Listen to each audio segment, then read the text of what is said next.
శ్రీ మహాగణాధిపతయే నమః, శ్రీమాత్రే నమః. మాచిరాజు భక్తి ప్రేక్షకులందరికీ నమస్కారం. డిసెంబర్ 28 శని త్రయోదశి రోజు పూజ ఎలా చేయాలో ఈ వీడియోలో మనం తెలుసుకుందాం. శనివారం త్రయోదశి తిథితో కలిసి వస్తే దాన్ని శని త్రయోదశి అంటారు. శని భగవానుడు విష్ణు భక్తుడు. ఆయన ఎప్పుడు విష్ణుమూర్తి గురించి తపస్సు చేసుకుంటూ ఉంటాడని పురాణాల్లో చెప్పారు.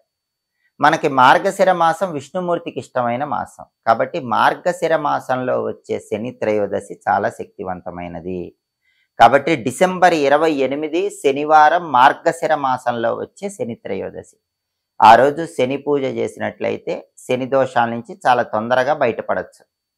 సహజంగా అందరికీ పుట్టినప్పుడు ఒక జాతక చక్రం ఉంటుంది. ఆ జాతక చక్రములో కొన్ని స్థానాలు ఉంటాయి, వాటిని పాప స్థానాలు అంటారు. అక్కడ శని భగవానుడు ఉన్నప్పుడు జీవితంలో ఏం చేసినా కలిసి రాదు, అన్ని కష్టాలు ఉంటాయి. జాతక చక్రంలో చెడు స్థానాలలో శని భగవానుడు ఉండి శని దశ నడుస్తుంటే, లేదా రాశి పరంగా కూడా అందరికీ శని ఉంటుంది.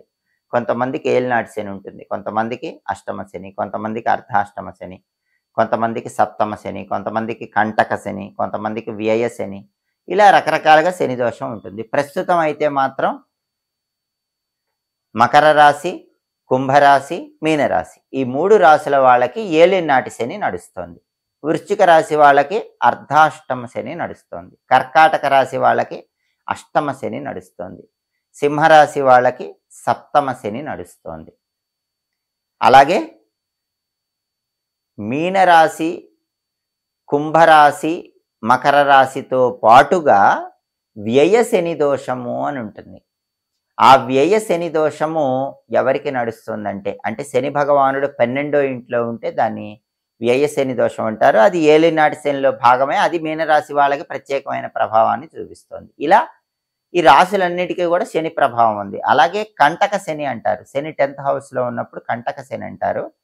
అది వృత్తిపరంగా ఇబ్బందులు ఇస్తుంది. అది వృషభ రాశి వాళ్ళకి నడుస్తుంది. ఇలా చాలా రాశులకి శని దోషాలు ఉన్నాయి.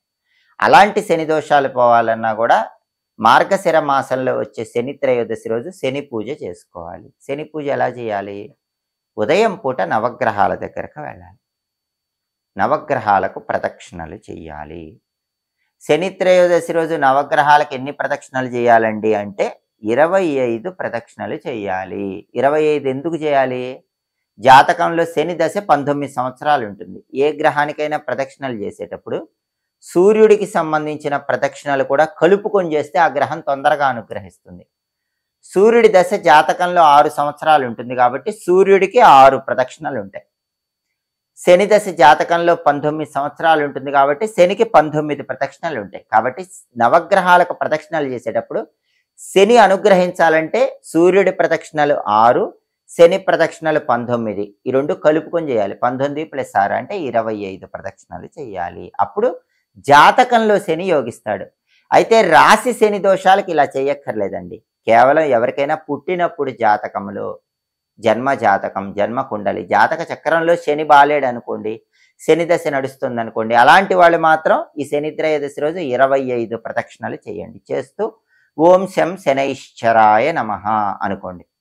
అలా కాదండి, ఏలినాటి శని దోషం ఉంది, మకర కుంభ మీన రాశులకు ఏలినాటి శని ఉంది. అర్ధాష్టమ శని దోషం వృశ్చిక రాశికి ఉంది. అష్టమ శని దోషం కర్కాటక రాశికి ఉంది.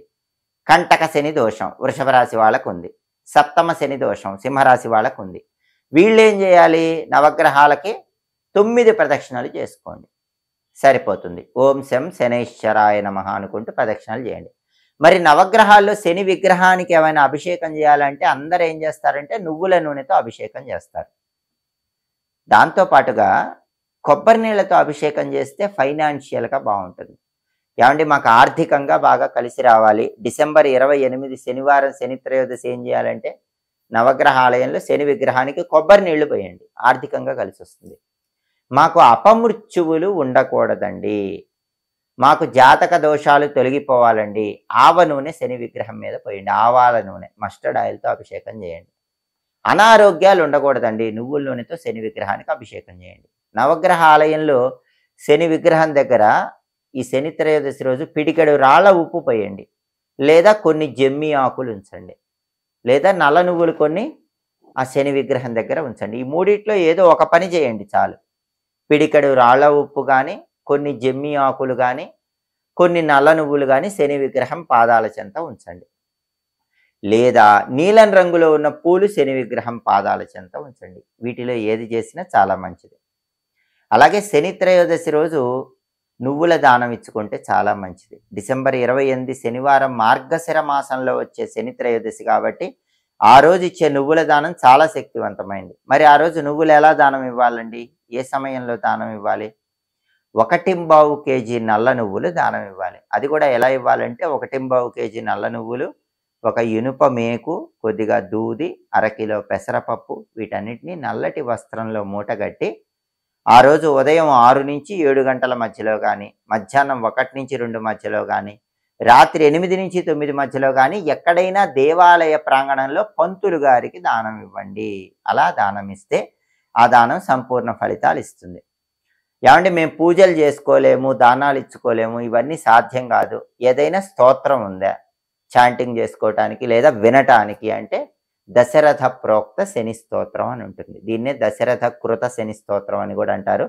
దశరథ శని స్తోత్రము దాన్ని డిసెంబర్ 28 శనివారం వింటేనే చాలు, అద్భుతమైన శుభ ఫలితాలు కలుగుతాయి. కాబట్టి మార్గశిర మాసంలో వచ్చే శని త్రయోదశి చాలా శక్తివంతమైంది. డిసెంబర్ 28వ తేదీ వచ్చింది. ఆ రోజు ఈ విధి విధానాలు పాటిస్తే పుట్టిన జాతకంలో ఉన్న శని దోషాలు, రాశి పరంగా ఉన్న శని దోషాలు అన్నిటి నుంచి బయటపడచ్చు. ఇంకా ఇలాంటి మరిన్ని ఆసక్తికరమైనటువంటి విశేషాంశాలు తెలుసుకోవాలనుకుంటున్నారా? ఎప్పటికప్పుడు జ్యోతిష శాస్త్ర పరంగా కానీ, సంఖ్యాశాస్త్ర పరంగా కానీ కొత్త విషయాలు తెలుసుకోవాలనుకుంటున్నారా? పరిహారాలలో ఉండేటటువంటి అసలు అంతరార్థం రాబోయే కాలంలో తెలుసుకోవాలనుకుంటున్నారా? పరిహారాలకి గ్రహాలకి ఉన్న సంబంధం తెలుసుకోవాలనుకుంటున్నారా? అయితే మా మాచిరాజు భక్తి ఛానల్ తప్పకుండా చూడండి. మా వీడియోస్ మీకు నచ్చినట్లయితే మా ఛానల్ని లైక్ చేయండి, కామెంట్ చేయండి. మా ఛానల్ వీడియోస్ 10 మంది మిత్రులకు షేర్ చేయండి. మా ఛానల్ని సబ్స్క్రైబ్ చేసుకోండి. పక్కనున్న బెల్ సింబల్ నొక్కటం మాత్రం మర్చిపోకండి. సర్వే జనాః సుఖినో భవంతు. స్వస్తి.